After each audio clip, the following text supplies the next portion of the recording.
those points, and then let's get started. So the agenda is very simple. We'll talk about Agile, distributed Agile, basically.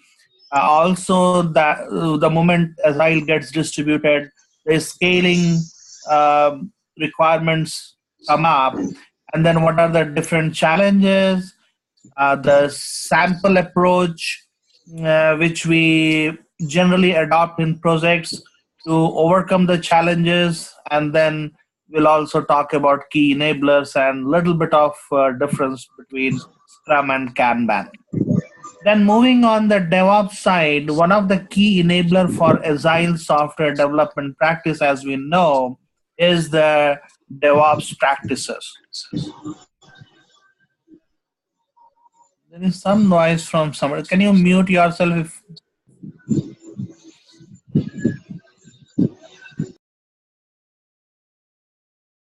Yeah. So we'll talk about the objectives of DevOps, what are the different enablers, and then what are the different measures we apply. We'll also look at the high-level reference architecture, which is commonly incepted, cognized before we start a DevOps practice for any types of implementation. And then we'll look at some of the tools and processes which I have adopted in my projects, and what are the different selection criteria for a given project. We'll look at that, and then a few example tool set, and then we will open for questions. So are we clear on the agenda? If there is any question, please let me know, and we'll go further on this.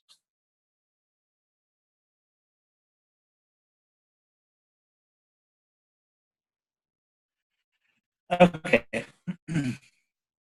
So going back, when we started software development back in 80s, so I started in 98. And before that also, about 20 years, people developed various types of software using mainframes and mid-range computers and things like that. So it has always been like we will gather requirement, then we will develop those code components, and then we do integration, we do testing, and then we deliver. So the cycle was very long. And when the cycle is long and doesn't meet 100% of expectation for the customer, because if customer's requirement is A in January, it becomes B in December. Keeps changing. So they realize that if we have so much long cycle, then it is very difficult to cope up with the customer demand. Now, then the idea of Agile development came. How can we quickly showcase something and then also shape ourselves, organize ourselves to deliver changing requirements? So that was the prime driver towards Agile. And one of the key aspects coming to business aspect of things was cost. Now, obviously, when the cycle is long, there are uncertainties in the expectation meeting and things like that, then definitely cost is going to be high.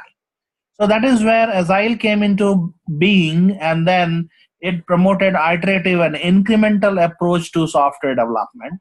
And collaboration was one of the key aspects which people looked at, because in any software development, collaboration among product team, marketing team, someone who knows customer, then the engineering team, the testing team, the user acceptance team, etc.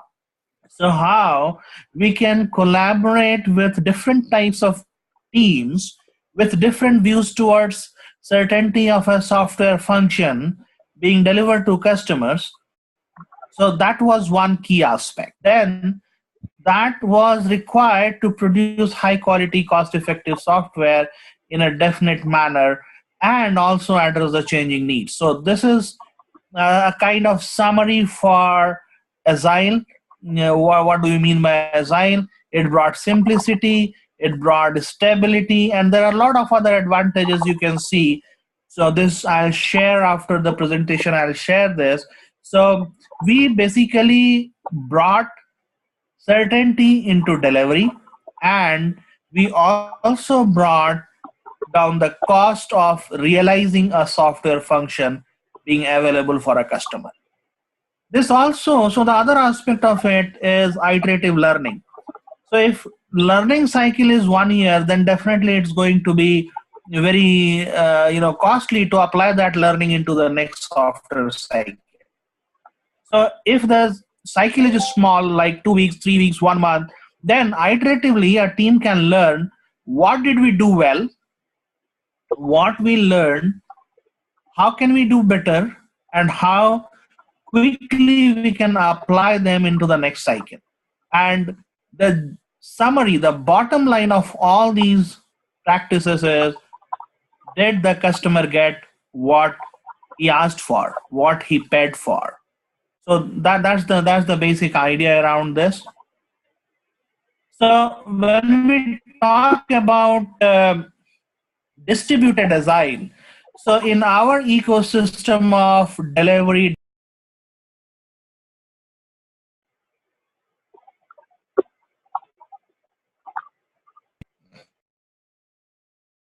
am I audible now?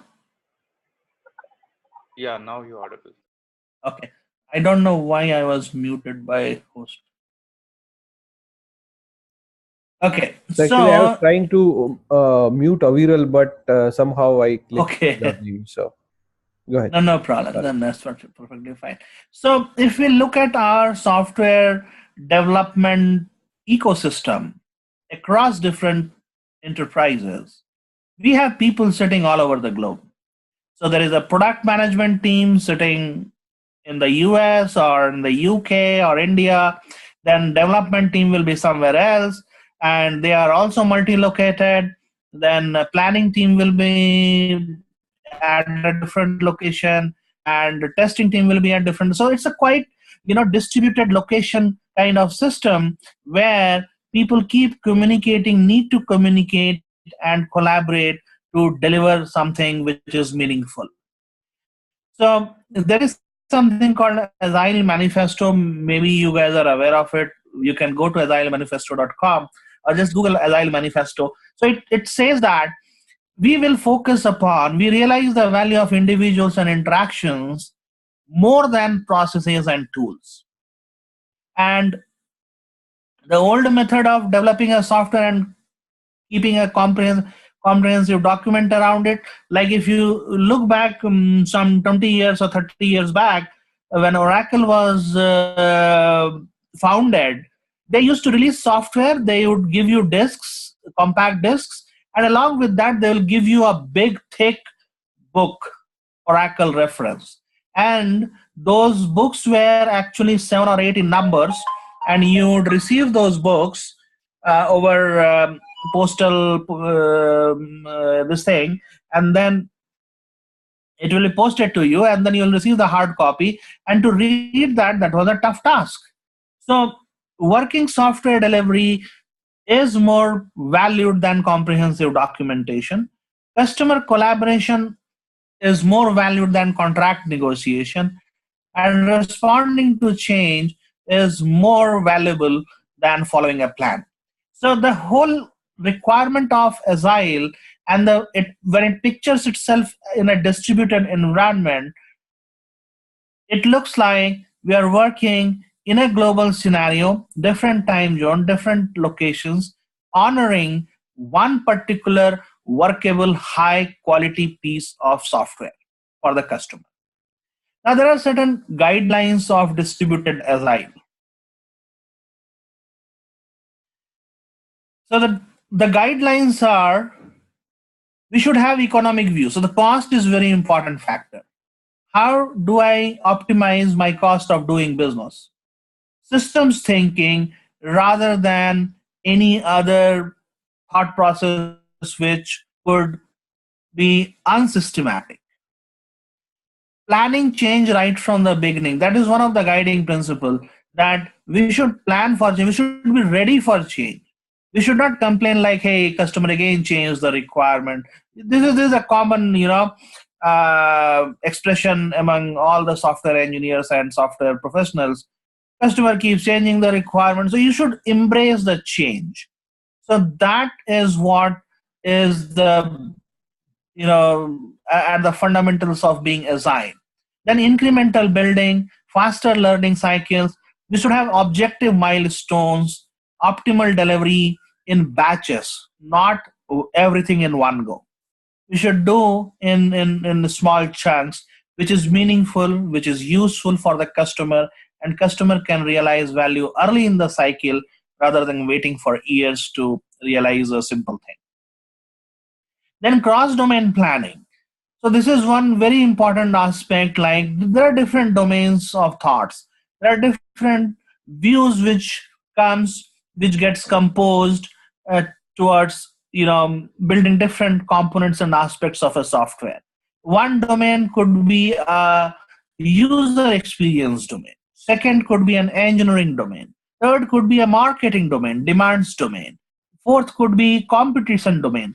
So there are a lot of different domains which basically influences a particular software evolution. So right from the beginning, how do we honor these domain thoughts, domain viewpoints, and incorporate in the software to make it more relevant, more useful, more value driven than just working on a set of features? Another guiding principle is motivation for knowledge workers and distributed decision making. So these are some of the guiding principles which are at the core of distributed agile practice. Now, what are the challenges in a distributed agile? I mean, I hope if you are in this industry for a few years, then most of the time these are the three common areas where things are either misaligned, or things are different, or things are undefined.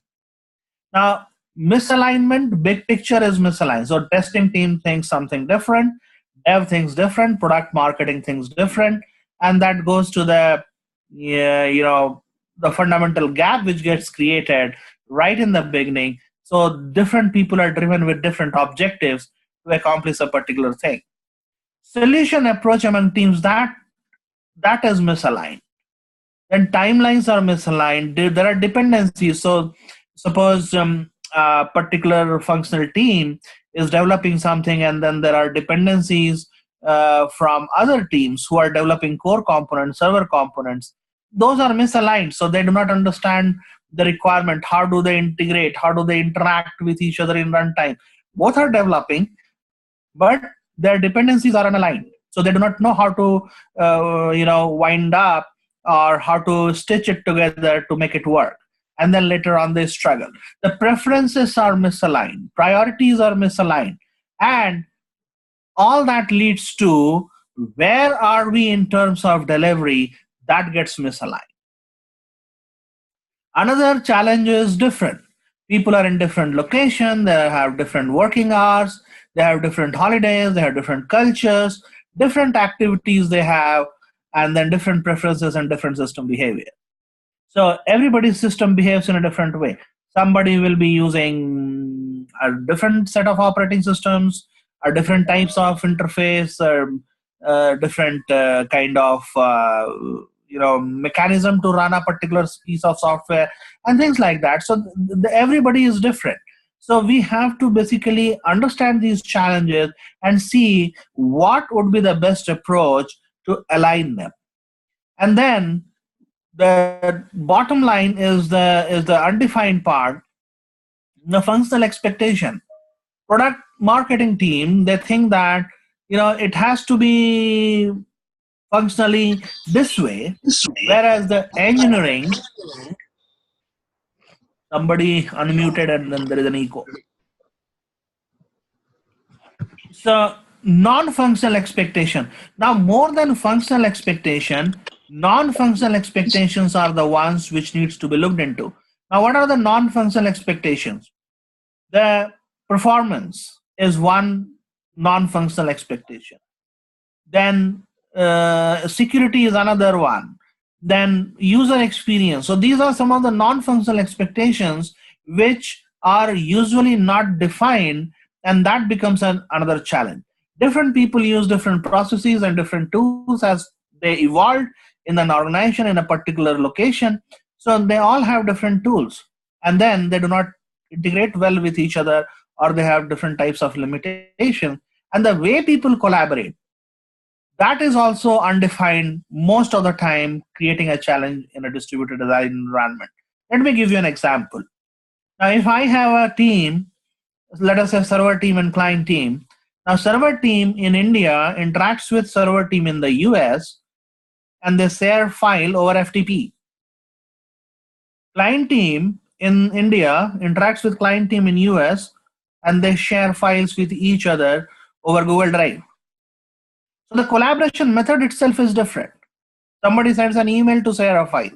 Now, when collaboration methods are different and undefined, there is no common set of practice, then that creates another challenge in a distributed agile environment. So these are some of the challenges which are there, and then we have seen it, and we have come a long way to follow something called SAFE, which is the Scaled Agile Framework. And I'm presenting a sample approach for this, which basically describes how we can attain solution alignment among teams and basically work through all the teams, aligning them, and deliver something which is meaningful, which is of value to a particular customer. So this has to happen at different level. So this is just an example. I am not sure if you guys have seen the SAFE framework. This is SAFE Lite. SAFE framework is a little more complicated. There are other different aspects to it. You can Google and then look at SAFE as well. Now, what is important for a particular software engineering factory or software company or a software team or IT team to deliver meaningful business releases, and which is taken to the customer and customer pays for it. Now, the first thing in the release cycle, I'll go up to down to up. So the first thing which needs to be aligned, the consistent definition of done. When we say release one, now if release one is done, what does it mean? And if that is consistent, that gets propagated to all the teams developing software, client team, server team, web team, UI team, integration team. There are different types of team which we have in software development ecosystem. If all of them are aligned with the done pointers of release one, then, and we maintain that consistent definition, then everybody gets aligned. And it also means that all of them will work in a definitive timeline to call R1 as done. Now, how do we do this? So there are dependencies. It's not that simple thing that we just list down the features which needs to be completed and we are done. So that is where the term called program increment comes. It starts with 0. So today we have 0 code. Now, if everybody writes code, one line of code, and can we define one line of code as a program increment? Or can we define 10 lines of code as a program increment? And can we define 7 lines of code as program? So that is defined by the functional accomplishment. And those functional accomplishments should have addressed the dependencies among team A and team B. Then only it will be called program increment. If somebody is left behind, even if the other team has completed the task or to meet a particular functional requirement, that will not be considered as program increment because that does not include the other team's functionality. So it has to be workable piece of software, to put it simply, and it has to be work. So no program increment will happen in a particular release in a defined way if it is half complete and dependencies are not resolved. So for that, we do break and then recompose the system so that we know that if we have these broken parts completed, then I can compose my release. So that is where the concept of release composition comes, that what are the bare minimum things which I can take, which are being developed in the factory, and then we can make a release out of it. And that is where we intend to synchronize iterations and PIs across enterprise, it talks about, but even if it happens in a program or project, that is good enough. So we can apply the same thing for an enterprise, we can apply the same thing for a particular program or a project or a piece of software which needs to be developed and delivered. After that, once we know that my releases are defined, then we come to the implementation. Now here I have taken an example of project. The same can extend to a particular program, and program can be decomposed into different projects. So there can be multiple levels of views around this. And then we do a sprint planning with epic and stories, and then each story will be a defined set of things that are delivered by different teams, and that is story, when it gets complete, then we say that thing is complete, not the functionality being developed or being coded by different teams. So, and then that story becomes an epic. Now, epic is what comes as a requirement from product team or customer team, or somebody who is giving us the requirement to develop a particular software. Now, those epics are broken into stories and then reusable. Then we release a workable code, and then we say that these two epics are being delivered, and that is how we get into something called testability, because we can test a story, we can test an epic, and then we ascertain testability, and then we also do dependency and impact analysis for one story to another, and then we compose our sprints. And once we define our sprints, then we know that this is what is coming in release 1, release 2, and if there are changes, if there are delays, there are ways to decompose stories into sub stories and then accommodate release. And at the program level, it goes to product backlog. Everything starts with a backlog, and then all the epics will be in backlog on day 1. And then initiative wise, it leads to different program initiatives, and these sprints and projects are composed to a particular program objective. And then at business unit level, we have business plans which are being developed by business people and which is aligned with IT strategy roadmap. And then they come up with something called backlog of themes. What kind of services we should provide to customer? How do we compose services out of these program deliveries? And there is something called Kanban, which is applied at BU level, which can be applied at a sprint level as well. And then we can basically have different types of scrums and come up with a plan for delivery. So this particular light model can be applied to a particular program, project, enterprise, wherever we take. Any questions so far? Viral here, I just wanted to understand if dynamics of team also plays a role. I mean, if there's a Scrum team where the members keep changing constantly, Yeah, um, yeah, it's very challenging because they don't want to address the technical debt at any given time, because they know that at max they'll be there for 2 or 3 months on that thing, and then they would be gone.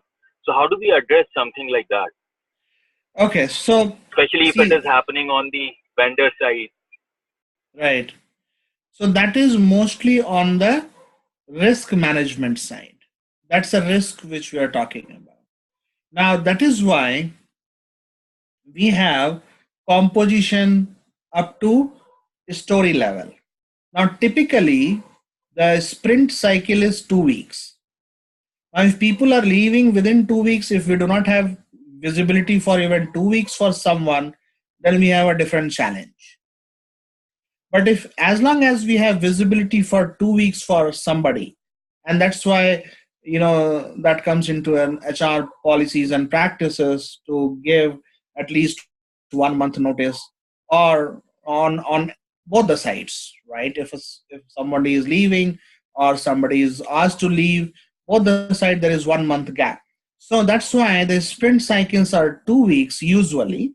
On an average, it can be 3 weeks also, it can be 10 days, 14 days, depending upon uh, the strategy to deliver things.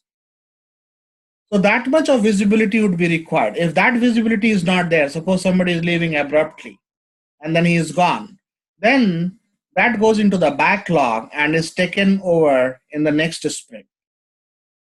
So definitely, that creates a risk, that creates a problem, but that is how it has to be handled. But our release definition of done will not change for long time, right? So maybe one thing we did not do in sprint 1 because of resource crunch or whatsoever, it will be done in sprint 2 or sprint 3. And because the cycles are small, 2 weeks, 2 weeks like cycle, so the risks are minimal. And even if we run into a risk, we have opportunity to recover in the next sprint. Does that answer your question?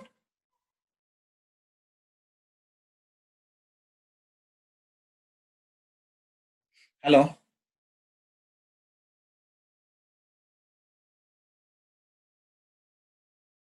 Jamshid, you might be on mute, I guess. Yeah, please unmute yourself. Any other question we have?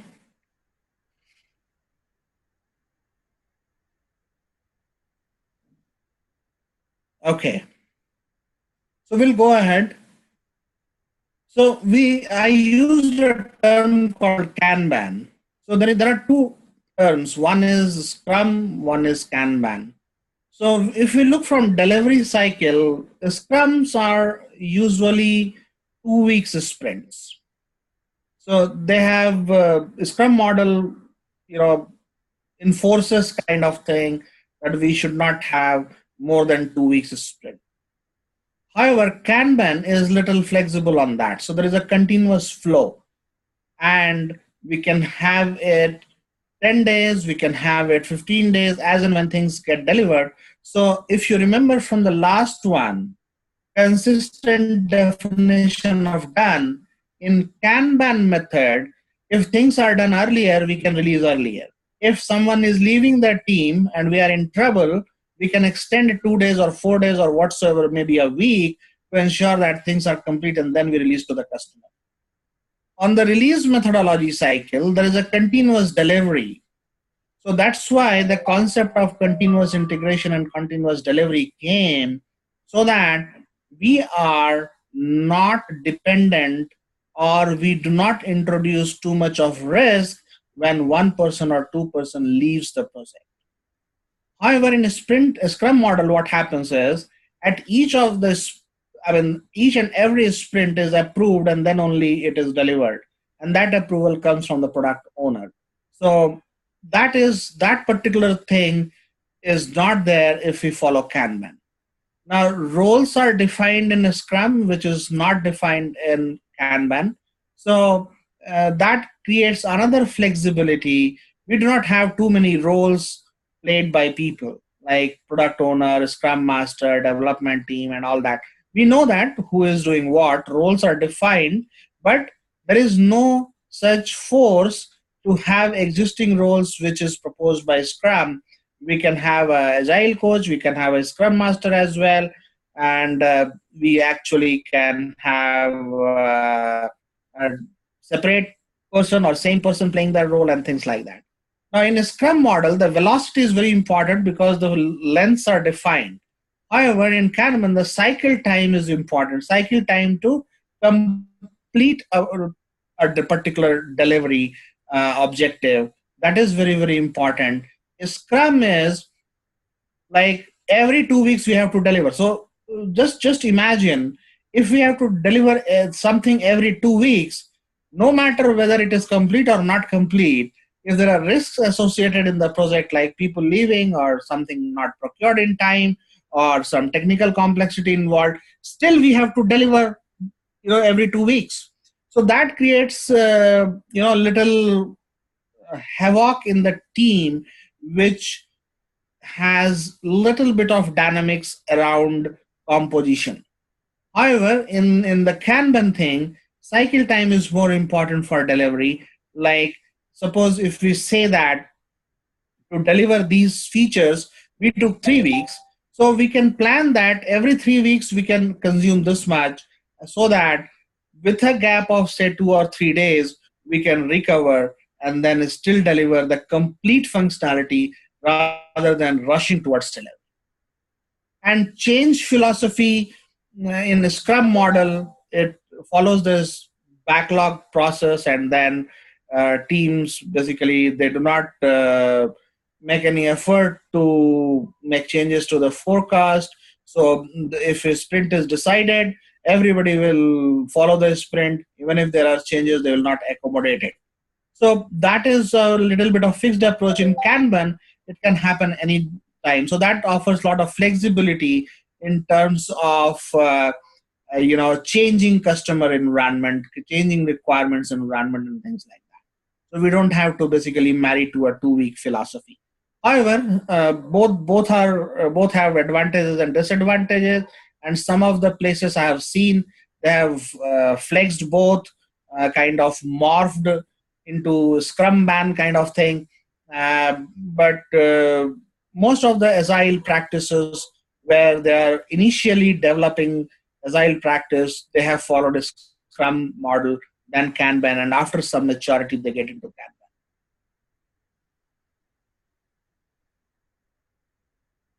So the summary is that building incrementally accelerates value delivery rather than the typical waterfall model of requirement design, implementation, and verification, whether we follow Scrum or Kanban, whether we deliver every 2 weeks or every feature completion or whatever we define, delivering incrementally is the main theme, and that accelerates value delivery. And it is cost effective because we know that where the problem is rather than delivering everything and then knowing the problems. So here all the testing, what happens, that gets caught early, bugs get caught early, we have iterative learning, we have iterative development. So we know that so far the code which we have pushed, that is tested, that is not going to break anything.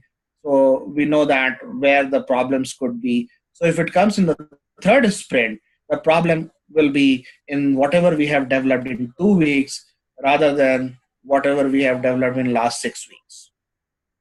So those advantages are there. So it becomes very cost effective. It provides very feedback. Now, the key enabler for all the Scrum and Agile practices, the key enabler is DevOps. And then we will be going towards DevOps slides and see how DevOps enables Agile delivery methodology. Any questions so far?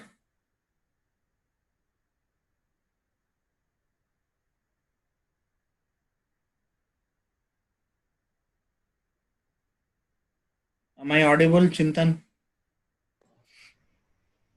Yes, you are. Okay. How do we bring about this change where you say waterfall and iterative? Any critical tips or hints which we can try practicing to help people adopt to the iterative method more easily? I'm not sure if I got your question, but so far changes are there. Those changes become a sprint backlog in the Agile method. So that goes into the backlog rather than stopping the train and trying to fix it. So it will still reach the destination. In a Scrum model, it will reach the destination and then we will do the change. In Kanban, we can introduce the change, but still it will go into the backlog, and then it will be kind of a decision to be made which sprint it has to go. So sprint, because sprints are not fixed. So you can have 1 week sprint sometime, you can have 2 weeks, you can have 20 days sprints. So that is how changes are introduced into the whole development process. Not sure if I answered your question.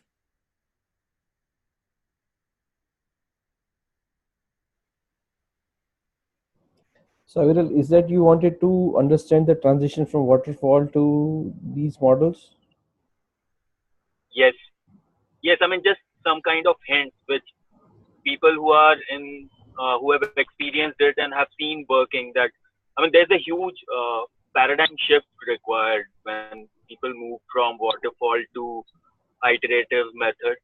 And they keep doing that waterfall thing, which causes a lot of delays and issues in the whole process, kind of disruptive. So, I mean, if there are any tips that we can follow to make it easy for people to think iterative rather than thinking waterfall. So thinking iterative can only happen when you have sprints defined. So what we are going, so if you see, each sprint is basically a waterfall, but the outcomes are defined that we will accomplish these features or functionalities and everything will be tested. So that gives you confidence that things are tested up to here, and now new set of features need to be added to this. In waterfall, where do you introduce change? Suppose you are introducing change in the implementation cycle. It will impact your design in a huge way because you have already done design, data flow, every class diagrams, and then again you will do an impact analysis and do a design. Whereas to change the design for a 2 week work is very simple than changing the design of 6 weeks or 8 weeks work.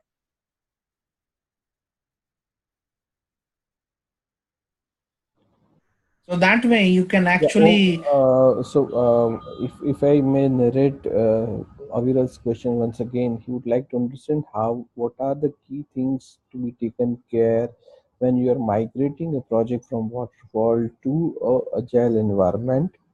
So that should help him visualize the transition. So if you can speak on the methods, the way you Okay. transition. Okay. So. Hmm. So there is a Okay. project So. which is not been designed in agile, but it's traditionally Hmm. taken up in a waterfall model. Now we just pick up and then we see that how do we transit from waterfall to agile. Correct. So we have to have or define where we call something done. Now, if it is in between, so we also need to know whether we are at requirement phase or design phase or implementation phase or verification phase in the waterfall model. If we are in the verification phase, there is no need to basically get into agile because we are already in testing phase. In the implementation phase, if we are in the beginning or if we are even midway, we can actually start chunking out the development task and identify composable pieces. So we have to break that and then identify the composable pieces which maps to a particular functionality which we are going to accomplish. And once that is done, suppose implementation cycle is in a waterfall model, let us say that is 2 months. So how we can break that 60 days work into 10 days work into 6. So during that composition, definitely it has to have a business alignment. So business need to tell that every 2 weeks, what are the things they would like to see. Or if you are breaking into 4 weeks, then every 4 week what they would like to see. And once that definition happens, then we can migrate to Agile. In the design phase, it is very simple to migrate from waterfall to Agile delivery because things are not yet there implemented. It is just the design which has happened. And then same goes for requirements phase as well. So whatever work has been planned for 30 days or 40 days, how we can decompose those work in a meaningful chunk and then basically get different sprints defined. And once our sprints are defined, then we know what we are delivering. Does that answer your question, Aviral?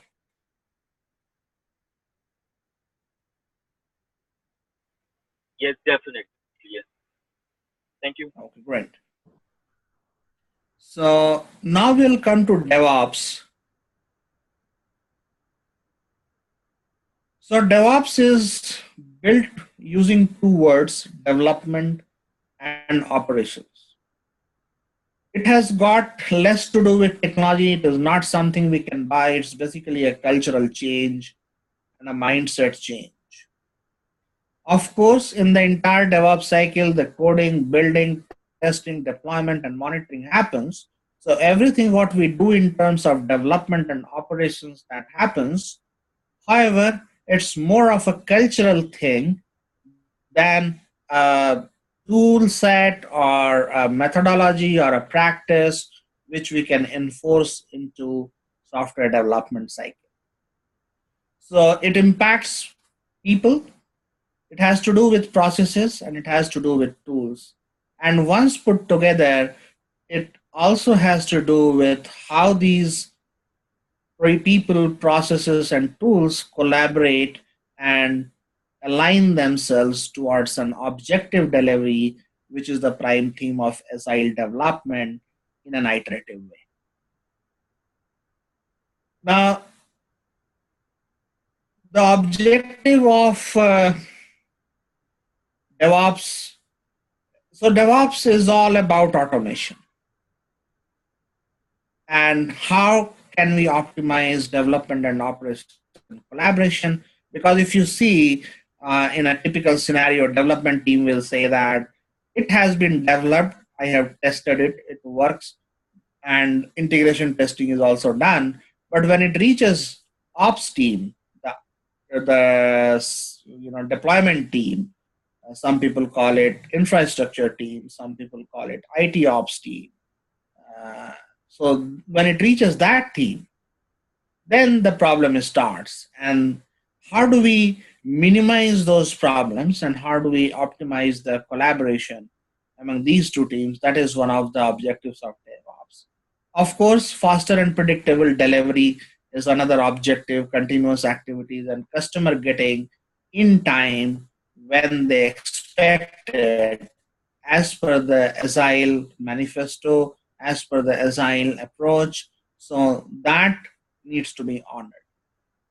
And the activities which are there in DevOps are continuous integration, continuous testing, continuous deployment, continuous operations, and continuous customer service. So at any given point of time, I have my integrated piece of code working and I can take it to production. I have my tests going on as features are being added to the software piece.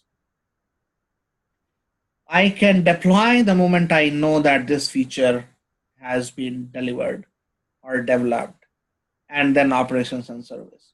Now, one of the key objective when we are adopting, so DevOps can be seen by different people in different way.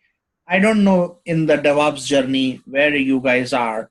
You might be someone looking to adopt DevOps or scale up DevOps or implement more best practices to the DevOps cycle. That can be one candidate. The second could be, want to migrate from one DevOps setup to another one. Third could be looking for more automation and looking for a different set of tools. So there can be different, starting point for different people. But what are the key enablers of DevOps and which allows us to meet these objectives? So one thing is strong source control. That is one prerequisite for a DevOps journey. Then deliver small increments. So the ability for to deliver a small increment is very so that means that you are following Agile methodology. If you're not following Agile, if you're in basically typical waterfall model, DevOps is actually not required because anyway you will be spending that much of time and you would have accounted for that. DevOps is also about automating everything.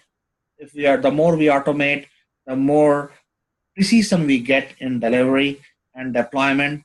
And then cohesive team is one prerequisite. Explicit objectives on improvement, that is another objective which needs to be articulated right in the beginning.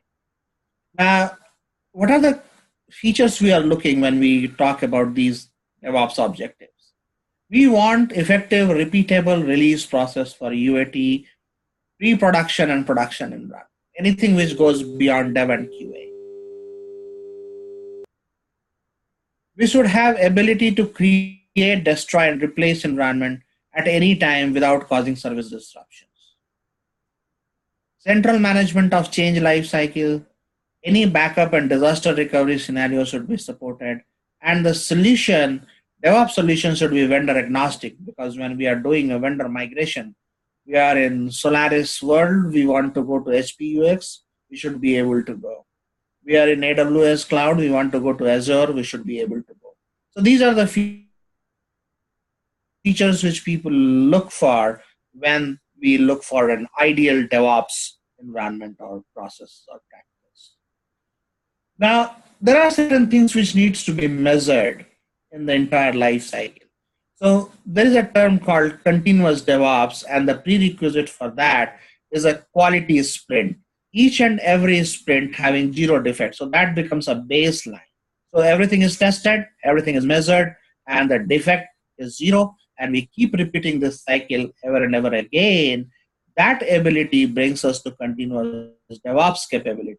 And to do this, we need to have measure for the unit test. We need to have the measure of the test automation, how much of tests are automated, and how much of those tests are covering the code. So there is another metric called code coverage, which tells that suppose somebody has written 100 lines of code, and I am responsible to test that code, and I have tested with manual and automated scripts. And after testing that, my tests are touching 80 lines of codes out of 100. It is not touching all the 100 lines of code which has been written. That means my code coverage is 80%. If I am touching 78 lines of code, having done all the types of testing which I can do, then my code coverage is 78%. So there are tools to test that code coverage as well, which basically tests the quality of test itself. So that is another measure which we adopt, which we need to adopt when we are looking at continuous DevOps cycle, because we need to ensure that whatever code we are writing, we are testing that code, and there is nothing passive or irrelevant in the code line. Then the second layer comes about continuous integration. We should be able to build, we should be able to integrate all the build, and then create a deployable chunk. Continuous CI pipeline is about how do we continuously integrate and test and deploy in development and QA environment, and as well as push it to further production, UAT and production, and then continuous testing and coverage. That matrix gives us, in the continuous pipeline, when everything is automated, are we meeting the benchmarks? So if I say that my code coverage benchmark should be 80%, then in the continuous CI pipeline, I will create a rule that mandates 80% code coverage. Otherwise, it will raise an alarm, raise an exception, and then that will fail. And then again, tests have to be improved to meet that 80% before it enters into the CI pipeline. Continuous change and continuous deployment is another thing which is required for continuous DevOps. And finally, all these are done to continuous showcase, continuous demonstrate features and systems to customers who are going to buy and pay for the functionalities what we deliver. And we also receive continuous feedback and improvement points from the marketplace, from customers, and then we again feed it back to the system. Sorry. This enables us continuous delivery and continuous operations, because when something is there in production, we also need to monitor, we need to report, we need to notify exception, etc. And end-to-end cycle, we get into continuous DevOps. This is the high-level reference architecture of DevOps. So on the monitoring side, SLA side, we have application onboarding, new customers will be onboarded, monitoring and notification mechanism, and SLA dashboard. And then somewhere we also need to have DevOps workflow management and service orchestration, how a new service will be delivered to a particular customer. How do we raise a particular feature request? Where do we raise bugs? So Jira, ServiceNow, Remedy, Rally, these are the tools which are used there. So people have stories, epics in Jira, requirements in Jira, change requests in Jira, bugs in Jira, and all that becomes candidate for development and then goes into the continuous integration and delivery mechanism. Now on the build side, on the engineering side, we also need to have continuous integration and delivery pipeline orchestration. So we use Jenkins and some ID we will use in Dev and QA.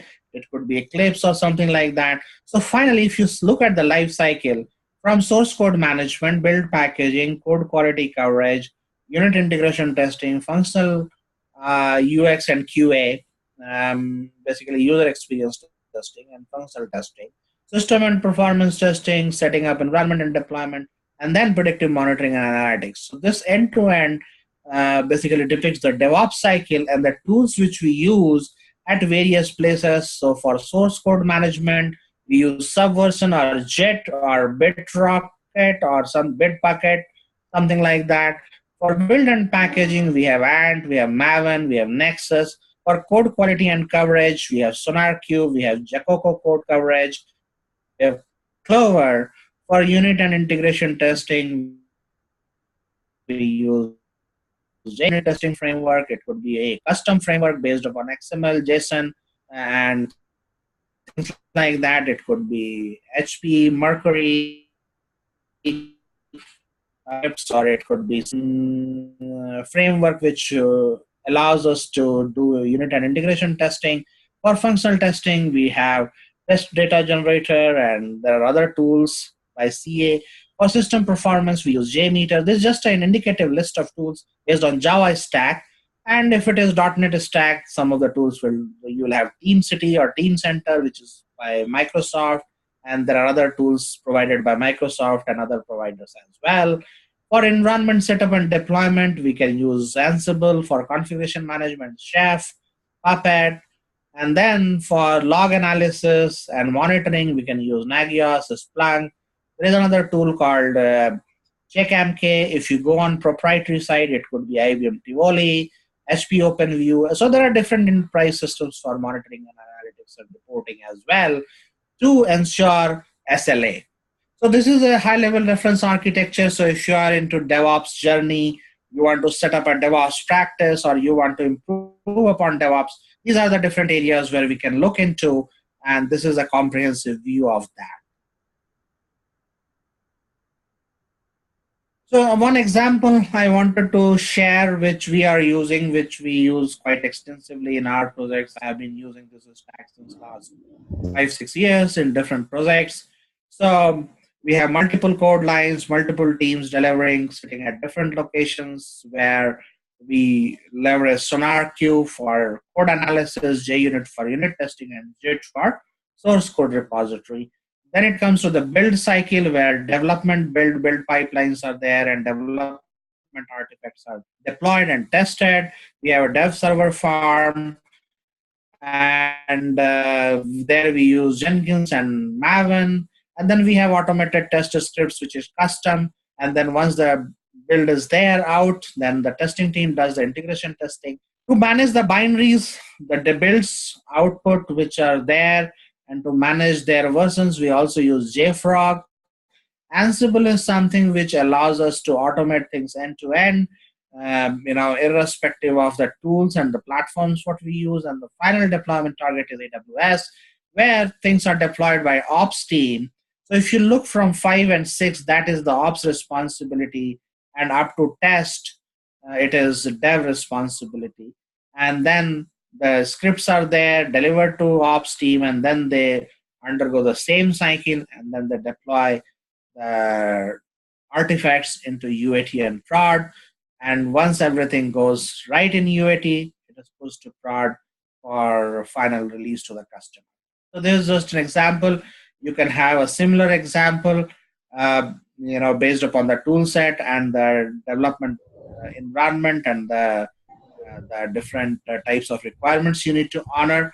Tools could be different, but this is just an example of end-to-end DevOps cycle. So what would be the typical duration of the DevOps cycle? Now, once it is done, once things are automated, everything runs in autopilot. There is no manual intervention required other than approval or some check.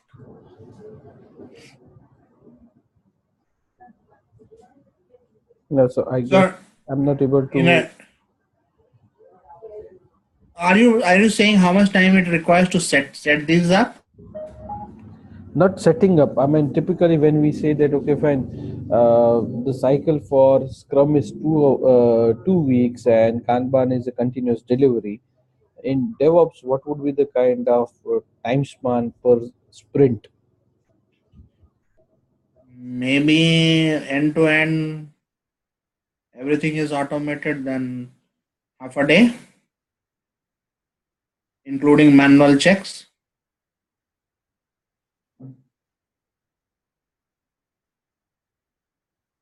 I think the DevOps cycle is very different, right? Meaning, if you're talking about continuous integration, it's infrastructure setup. Once you do infrastructure setup, and whatever it takes for the infrastructure setup. Once you do so initial DevOps setup cycle can vary. That could take 2 to 3 weeks or 4 weeks, depending upon you composing, building all the tools, setting up the environment. Like you have to set up the Jenkins, you have to set up the JIT, define the JIT code lines. You have to define your unit tests. You have to define SonarQube integration. Once all the systems involved are, configured or aligned, what is the typical time? What I just wanted to understand. Is it 2 weeks recommended? Is it 1 week recommended? It is like 1 month? What is it? No. You can do any time you want. If you want to build something today, you can build it in. So suppose the entire process takes up to release, it takes let us say half an hour, and it will be done in half an hour.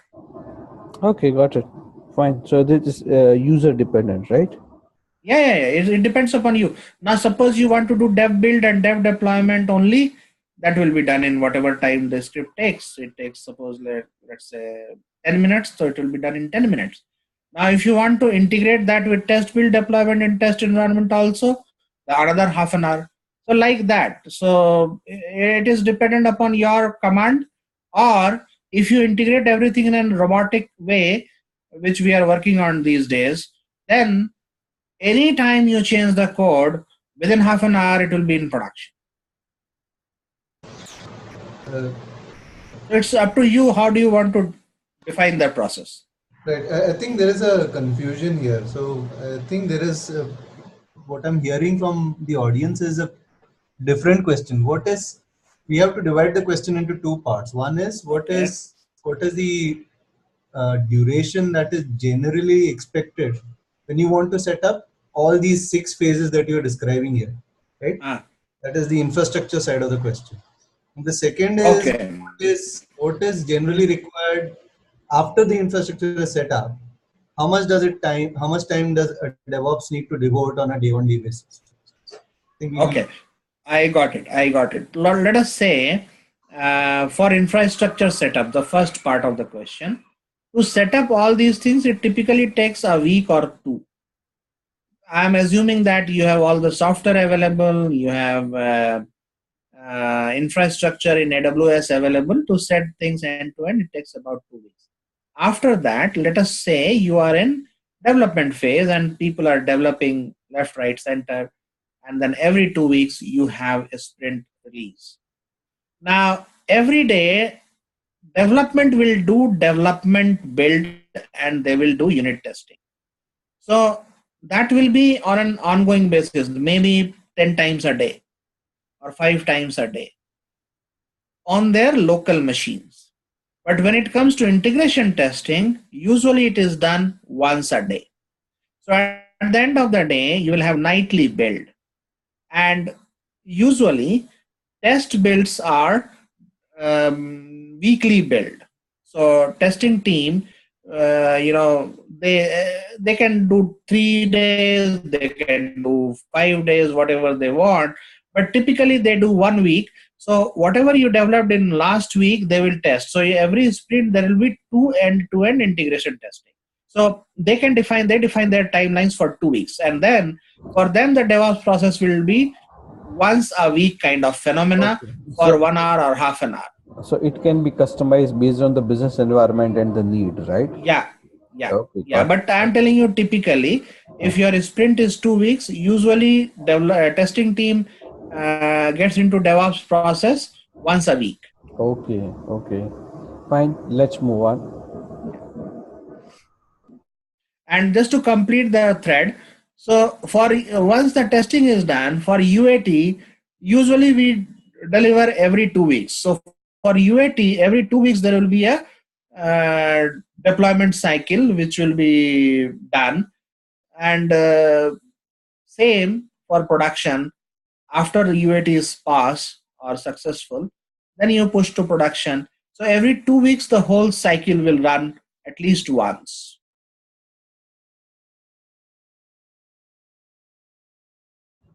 Okay, Okay. got it.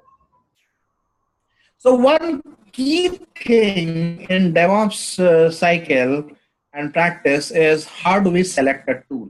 Now these are the selection criteria which we have put. So licensing model is one of the cost. Basically, what is the target cloud? Who is the service provider? How what are the different location and targets we have? What is the framework, technology framework we are using? Is it future ready, flexible if we change our stack? There are certain separate type of tools which are used for big data integration, data preparation, and things like that. So nowadays we should look at DevOps tools selection criteria from three angles. One is data integration requirement, second is application integration requirement, and third is infrastructure integration requirement. Once these three things are looked into, then we'll look at what are the tools which will be useful. So these are the tools which you will see in this landscape. PowerShell, that is again a scripting on Windows, Bash scripting on Unix. So a lot of things are automated using these scripting technologies as well. Om Chintan here. And Om yeah, Chintan here. Let's look forward to wrap up in 5 to 7 minutes time, so that at least we have yeah, I'm done. time for the. I'm done. Okay. I think this is the last slide. Oh, okay. Second last.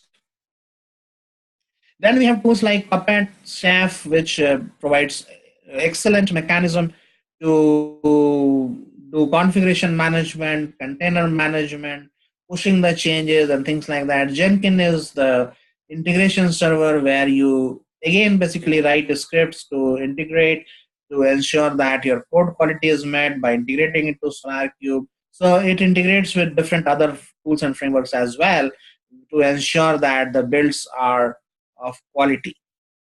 And then Maven is basically the core building framework for Java kind of development environment. Docker is a container where we define a particular type of container and then it gets contained in that with a configuration which can be deployed anywhere. Logstas is for log analysis. Now, I have also mentioned Java, Perl, and PHP here. Now, after DevOps is done, a lot of people also develop application for monitoring, for log analysis, for dashboards, and things like that, where these programming languages also help. Now, going to the last cycle, the DevOps example tools which we recommend to our customers. This is one example recommendation. Now, what we need to also look at, what is our model? What is our business model? Is it a build, deploy, and ship model? Then possibly we'll look at a container technology, because we will have every damn thing in a container, what is required for runtime. And that container can be deployed in any cloud, any infrastructure. Now, are we going for our own platform as a service kind of thing, where we do not want to basically only define a particular runtime instance or machine? We also have all the configuration which is required in terms of load balancing, high availability, network topology, ports, etc., etc. Then we need to go for a platform as a service kind of configuration. There we can use Cloud Foundry, or if you're looking at single instance kind of configuration, then we can go for Docker. Cloud Foundry is a little more advanced than Docker. If you're looking at data integration capabilities, where whatever data is being put, it goes from data preparation team directly to production, then we can think of Talent. For source control, Jet or Bitbucket. For testing, we usually rely on basically automation. So the more the automation, more it is helpful.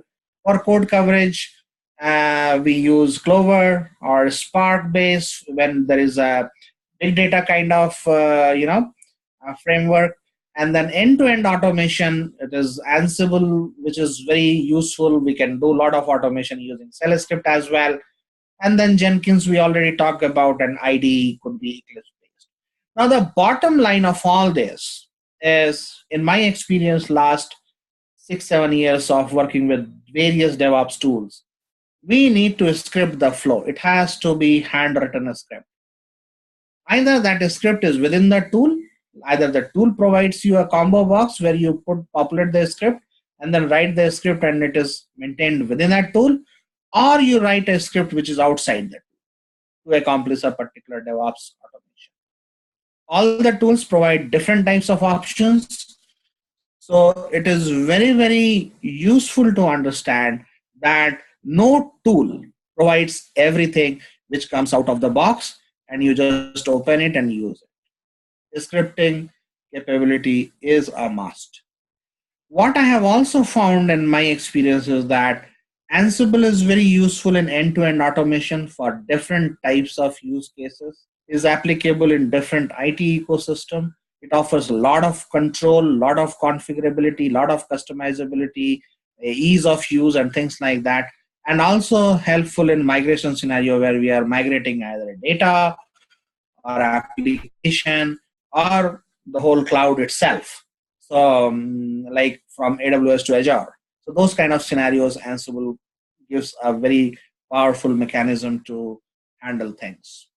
Same can be done with Cell and other scripting technologies as well.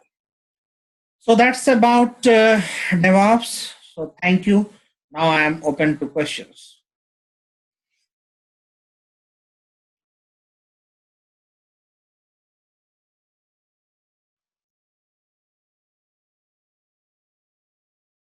Hi Chintan, I am audible.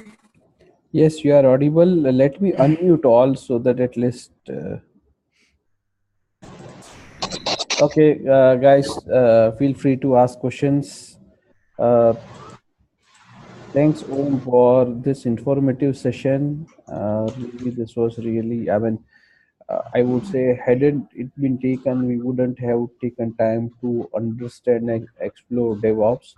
Yes, definitely in our respective environments, we would continue to explore it further now on. So that's a kind of takeaway from my side. And Guys, please share whatever questions you have. Aviral, Jai, Jamsheed, Rajiv, Amita.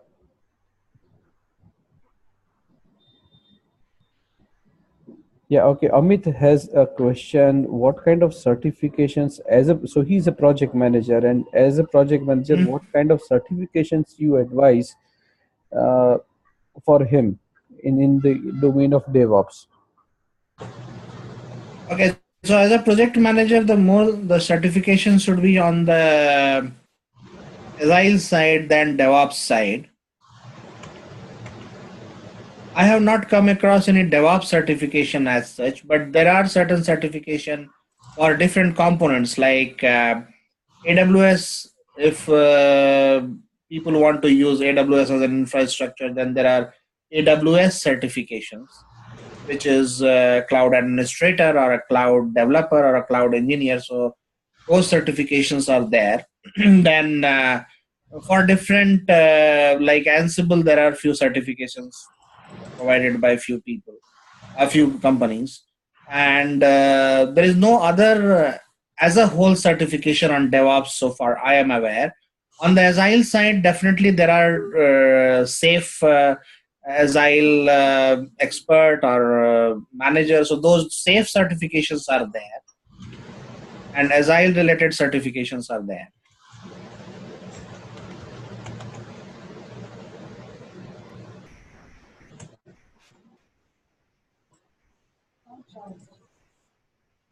There may be some brain bench certification, but there is no uh, because these are totally distributed environment, and different tools are delivered by different enterprises. So there is no one certification kind of theme available in DevOps world. But yes, individually there are Spark. I mean, MongoDB. Like if you work on big data side, so there are a lot of MongoDB certifications which are available. Talent, they provide their own certification. So tool is specific certification, and not one person will work on all. So that's why there is nothing called DevOps certification per se, which I am aware of.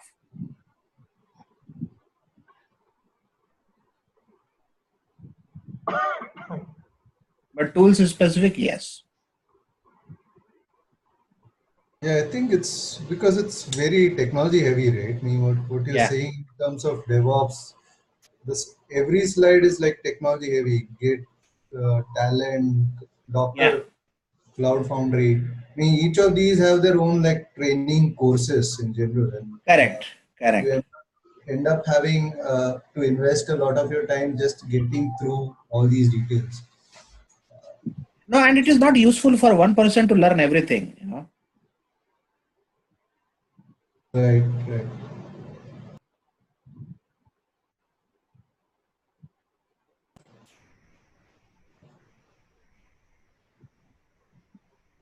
I think there was a question from Aviral about some agile for large organizations or uh, agile for organizations which wanted to go from waterfall to like a scrum setup. Uh, Mhm. I have some experience there in what we encountered during our Nokia days, and maybe if everybody is interested, I can share it. Uh, Sure. so generally in a large company, I think it's difficult to do a bottom up kind of a migration because it can't come from the developers because the management has to agree that this is a valid way of moving forward. And large organizations are especially meant for that. That maybe developer thinks that something is suitable. Everybody has to buy in for the entire agile mindset to take over. So what happened interestingly in Nokia was the it was a completely top-down approach. So the management bought it first, and then it was then percolated down to the lower layers eventually. The way they went about doing that is through embedding of agile coaches across all the teams, so that everybody gets into the habit. And we did the scaled agile approach, like you mentioned, SAFE. Yeah. Uh, so everybody gets adopted to the approach. Everybody gets adapted to the approach of doing a potential shippable increment every sprint, and it had to be a complete mindset change more than just a way of doing things. And it took roughly around 3 months for everybody just to get acclimatized to the new way of doing things. So, but it was a very interesting approach, and the Three coaching, months is a fast time. I mean, very fast. yeah, the coaching certainly helped because they were participating in almost every event that we would do, every ceremony that we would do, right from planning to putting down the estimates per story to doing scrum of scrums and so on and so forth for a very large distributed setup. So that surely helped. But it was not easy because all the teams had to go through a very different kind of mentality. Like you said, it's people's over processes. I mean, it's Yeah. the manifesto says it all, right? You have to do the work, not worry about the remaining side effects of the entire project, like documentation, etc. So, uh, for a large organization like Nokia, it does document everything very heavily, down to the minutest detail. And putting that in Yeah. the background was slightly more challenging than we expected. Okay, okay. So thanks everyone. Thanks for joining in. I would request Sandeep Shah to share his feedback. Rajiv also, I would like Rajiv kindly share your takeaway, and we can start with Rajiv and then followed by Sandeep to share what. Uh, Thanks. Chintan and thanks for this is the first webinar I have joined, and I've been part of this group for quite a while, but mostly dormant. I think it was an excellent presentation by Om. For me, while I do come from a software and a development background in the early part of my career, but in the recent past, I have been working for well, I used to work for a large telecom operator and was away from most of the development methodologies. So personally, for me, it's been a great insight to see how the development work has really moved on from the waterfall model and the rapid prototyping model that we used to talk about when I was in the development space. And it's for me, it's a great introduction to come back and lot of takeaways for me and lots of I just realized how much I need to read up to get up to date. But and thanks, Om. It was a great presentation. Thank you. And Chintan, it's thanks for organizing this group and inviting me to this group. And I think I would gradually start to become a little more active from Yeah, my sure. dormant state. Yeah, sure. We look forward for your participation. Thanks Yeah. for the encouraging words. Over to you, Sandeep. Yeah, thank you, Om, very much. I mean, it was really a very informative session, and uh, from my side, and I'm sure others would have also benefited from the topics which you have covered. And thank you, Chintan, for organizing a webinar every fortnightly, and we are just now getting involved into all those technical topics, and I'm sure that uh, every fortnight we will get some, we'll learn something new from this kind of seminars. And I really appreciate the OM efforts for giving us knowledge on the DevOps. Thank you. Thank you. Great. Any reactions from other participants? I would also encourage you to kindly share your feedback on our WhatsApp group so that at least other people who are like on the border and they may wish to attend, probably they would get encouraged by our comments and then they may turn up in the next session. The idea here is to increase the participation to have more cross-industry understanding and then enhance our knowledge in that process. Thanks, Om. Thank you so much. Any Thank you, remarks Chintan. from? It was this Sunil. This was really wonderful. You know, my first session, but today this was interesting to me, and I look forward to be more involved in webinars. We're Yeah, not able to hear you. And sorry, can you please repeat what you said? Yeah, that was Sunil. Yeah, I was just thanking for the really interesting and wonderful session. So this was my first that I attended, but certainly like other people to learn. And we look forward for one webinar from you, Sunil. Yeah, you have my promise on that. Okay, great. Thanks. Aviral, any concluding remarks from your side? No, I think it was great. I mean, well utilized time, I guess, and really, it kind of brought the key concepts together. So even those who are practicing, sometimes they keep forgetting what the core is, and this presentation actually captured the core. So really appreciate it. Thank you. Thank you. Jamshid? So, I'm actually a non-IT person, and definitely, thank you, Om. It gave a good insight as such, or a glimpse of, what all the IT world and structure is, because as a product manager, I'm more of a customer for the IT development folks. So it's really good to get insights in terms of, the processes that are there and the methodologies that are incorporated for development and the DevOps set that is there. So thank you so much for this session. Great, thank you. Jay, anything from your side? No, thanks for the session, Om. That has been a great session. Especially, you covered quite a wide spectrum, right from Agile and even in Agile, Scrum and Kanban, right up to the tech-heavy DevOps side of things, which is currently state of the art. It's very useful to uh, review whatever is going on in the industry right now. And some of the technologies that you mentioned have been uh, eye-opening for me too, and we'll certainly take a look at those things. Thanks for sharing those with us, and thanks for taking the time to do this seminar today. Thanks, Great, Jay. thank you. Thanks, Jay. Thanks, Om. Thank you. Thank you. It was my pleasure to spend my this evening with you guys, and look forward. Thank you so much. Thanks. Thank Let's you. end the session. Thank you. Thank you. Thank you.